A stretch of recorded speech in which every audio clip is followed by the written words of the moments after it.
guys, so I'm with Rodriguez Mystic, and it's me, Shadow Boy, and we just kind of wanted to do a bit of an update on how our ritual went last night for Beltane, and just kind of a little bit of what we got up to, and sort of just some pointers for when working outdoors, and just a piece of advice we'd like to give to people. So yeah, like it was a long trek to get there. Like it was a bit of a pilgrimage.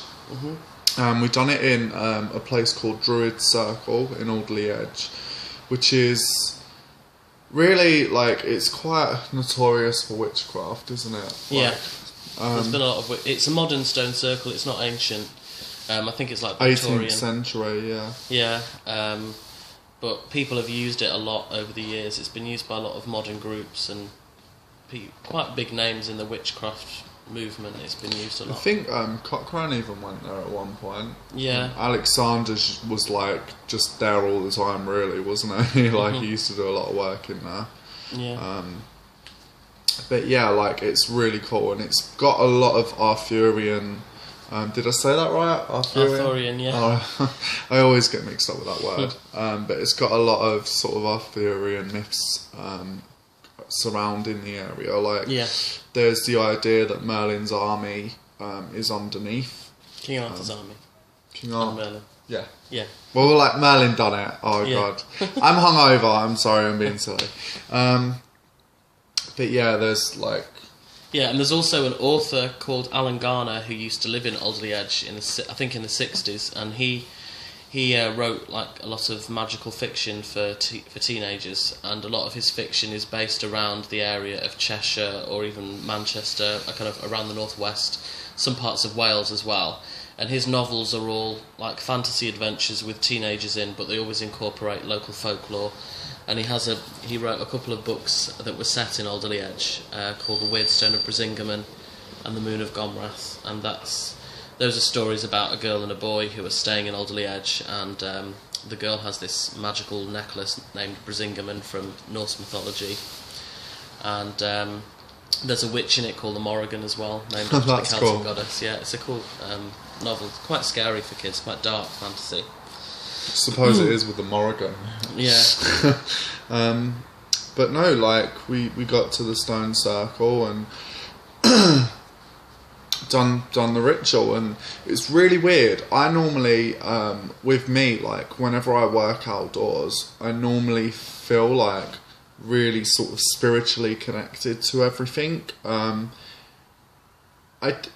It's weird, I didn't get as much sort of spiritual nourishment as I thought I would from the ritual, but the last time I worked there was in Lammas and Sarwain, with completely different feelings. And I do, despite the fact I work with Jack in the Green quite frequently, I kind of did realise last night that I actually work, like I can link in a lot more to sort of more intense sort of atmospheres around, you know, like the Wheel of the Year, the more sort of darker parts I just connect with a lot more.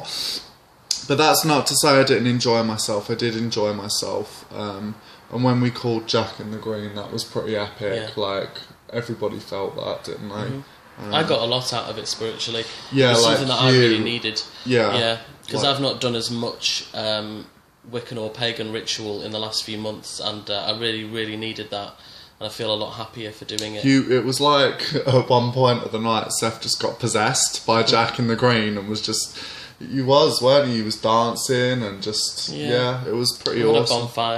Had a bonfire. Should we show them the wreaths as well? Oh yeah. Yeah, I was wearing, like, I made wreaths for everyone to wear out of ivy. Yeah, like everyone got a colour, and we're going to all have them by our altars. They're for like blessings and stuff like that. But towards the end of the night, like obviously like they had only been done that day, so like at the beginning of the night they was all upright, but towards the end of the night, like the ivies had wilted, and I was looking at a lot of people who were incredibly drunk and just had like these floppy weeds on their face.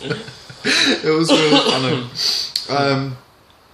But no, it was weird for me because I work with Jack in the Green a lot, and I just didn't yeah, like spiritually, I did get something out of it. That's not to say that I didn't, but it wasn't as intense as I thought it would be. It was on a completely different spectrum. It was very light for Well, one me. of the guys that was in the ritual with us, a friend of ours, he said that, because he's had a lot more outdoor ritual experience, I think, than I have. Yeah. And he was saying that the energy or the vibe of Beltane is more physical anyway, because it's more, Beltane's a very sexual festival, and it's very much about fertility and the earth and abundance. So he said that it's much more physical, whereas other festivals like Samhain, for example, is a lot spiritual. By their very nature, they're more kind of ethereal and ephemeral, because they're not as concerned with the physical. Well, it's like when I called Jack, I definitely felt him there, like, incredibly. But what I got a lot of nourishment from was actually at the end, like, not at the end of it, because I actually kept it open, so the gods would feast off our partying, so I just kept the whole circle open. But the actual physical part of it, like the drinking, the dancing, you know, chatting and just socialising around the fire, I got a lot from there.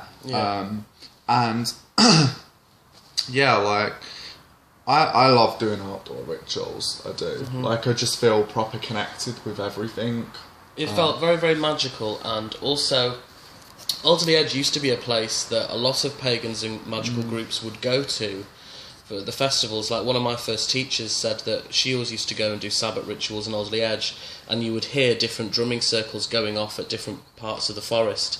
But it totally felt like we were the only humans there. Yeah, it was. Night. There was nobody there. It was meant to be raining as well. Yeah, it didn't.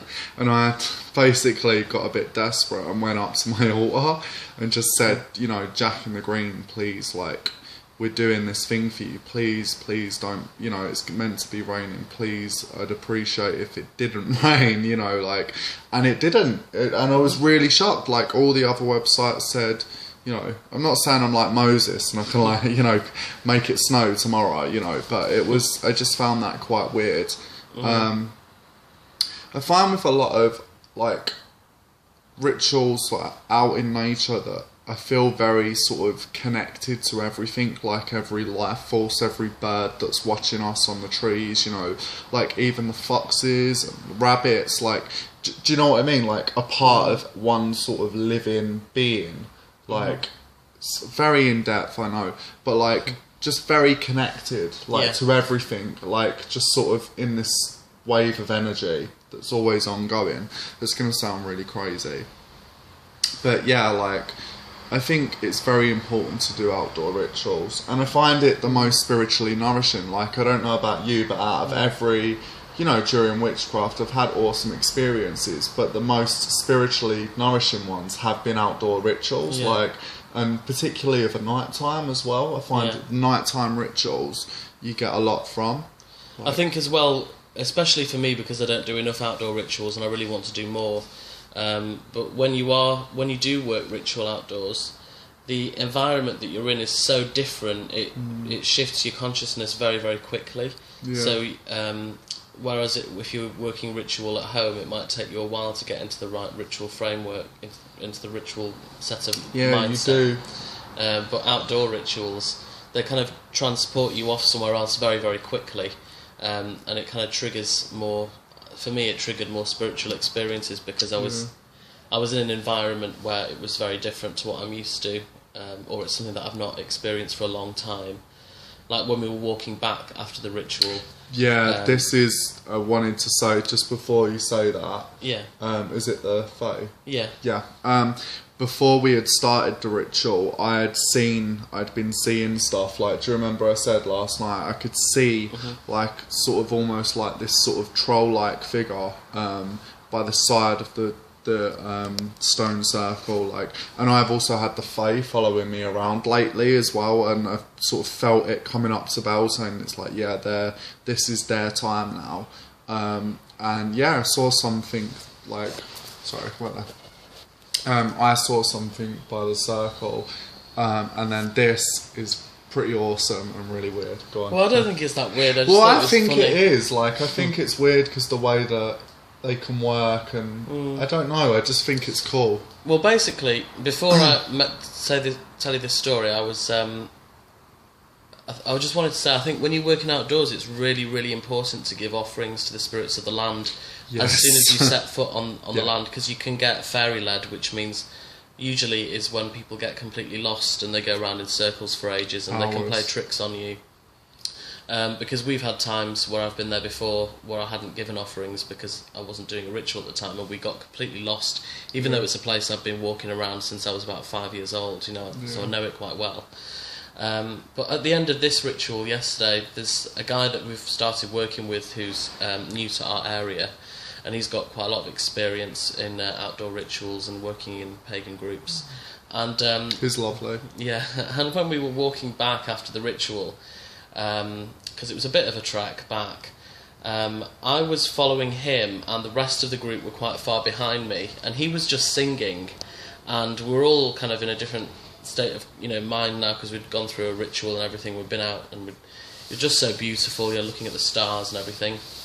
And I was completely absorbed in just the sound of his voice as he was singing, and he was in front of me, and we were walking down this winding path, and I kept having moments where I would randomly, I felt like I was actually being fairy-led, and I had a few moments of real fear where I genuinely thought, hang on, is this actually our friend, or is it somebody else? And it was like my mind was playing tricks on me.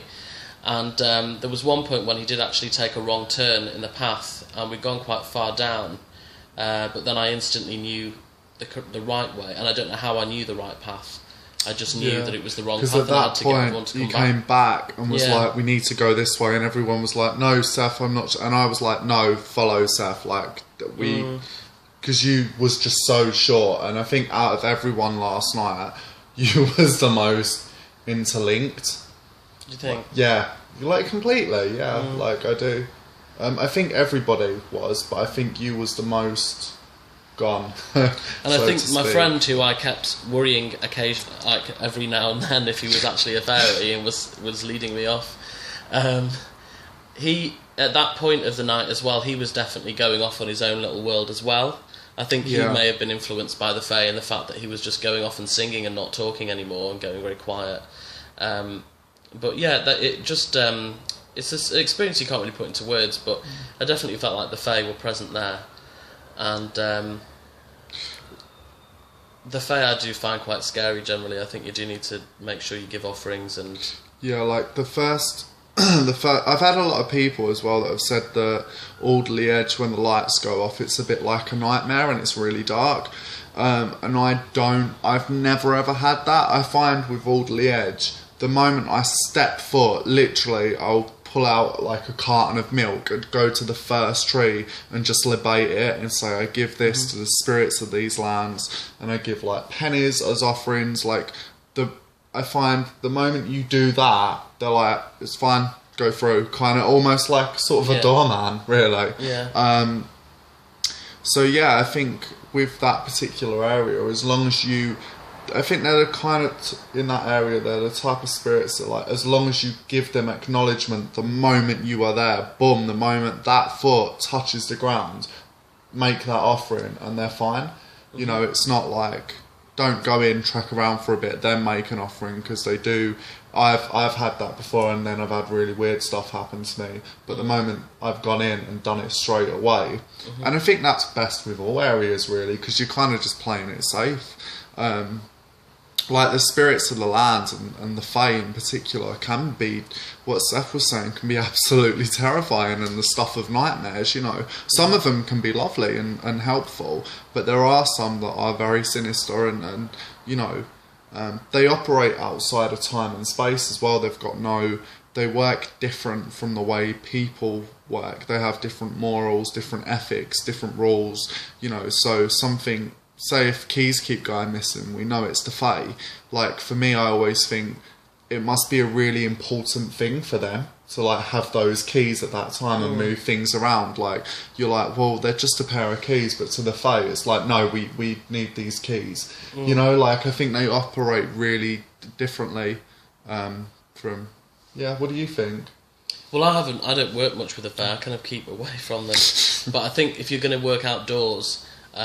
whatever part of the world you're in, you have to be aware that there are nature spirits everywhere, and in Britain they're referred to as the Fae. You know, the Irish name would be the she. But you just have to be aware that you need to acknowledge the spirits there. You know, I've had times where I haven't given offerings before, when I was kind of new to working outdoors, and I would always end up getting lost or covered in mud. You know, it's like you have tricks played on you. And also, you may find that if you do have any ritual food or wine or anything that you're using in a ritual, they'll take it anyway. You know, they'll make sure that the bottle of wine spills over and that they get their fill. So they'll take from you what they want. They don't care. They they're just kind of, you know.